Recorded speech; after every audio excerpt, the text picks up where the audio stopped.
Hey everyone, welcome back. Today I want to share a story that's both insightful and incredibly relevant for any parent, teacher, or anyone around kids who may struggle with big emotions. This story comes from a close friend of mine, Sarah, who was having a really hard time with her son, Jake. Jake's behavior was explosive, to say the least. Jake would have these massive emotional outbursts. And for Sarah, it was really hard to see her little boy in so much distress.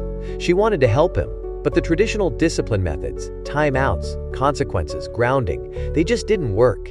If anything, they seemed to make things worse. Then she heard about this approach called Collaborative and Proactive Solutions, or CPS, developed by Dr. Ross Greene. And what I'm about to tell you changed everything for her and her son. This approach really highlights that kids who explode are not just choosing to be difficult.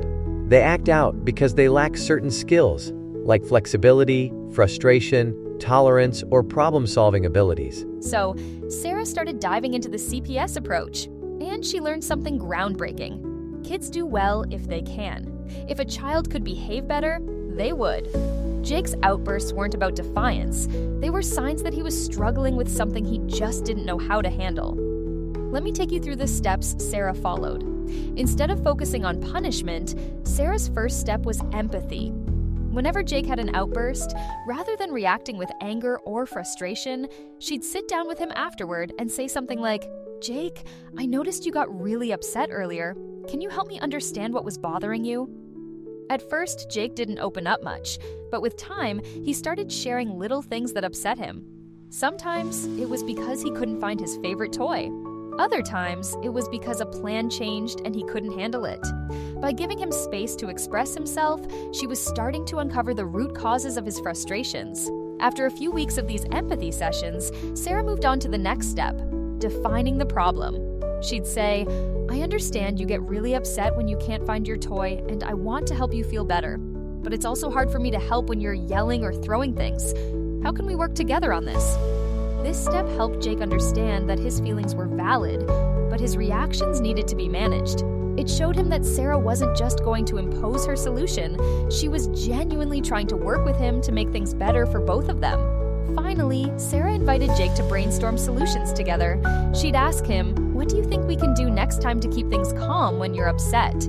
They talked about a few ideas. Maybe Jake could have a quiet space he could go to when he's feeling overwhelmed.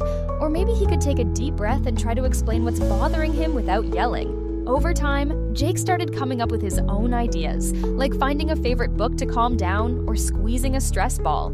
They tried these ideas together, and they adjusted as they went. They didn't expect perfection overnight, but with each little step, Jake was gaining skills to manage his emotions better. Now, here's the thing. The CPS approach isn't a quick fix, and it takes time. But what Sarah saw was that Jake was learning to understand his feelings and manage them in a healthier way.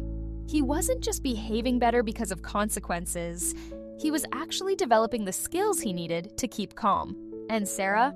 Well, she was less stressed and no longer felt like she was walking on eggshells around her son. Their relationship improved because Jake felt heard and understood. So if you or anyone you know is dealing with a child who has big emotions, remember the CPS approach. It's not about fixing the child, it's about working together with them to uncover and solve the real problems. It's about empathy, collaboration, and building trust. If this story resonates with you, I highly recommend checking out Dr. Ross Greene's book, The Explosive Child, for a deeper dive into CPS. Thanks for listening. If you found this episode helpful, please share it with others who might need this.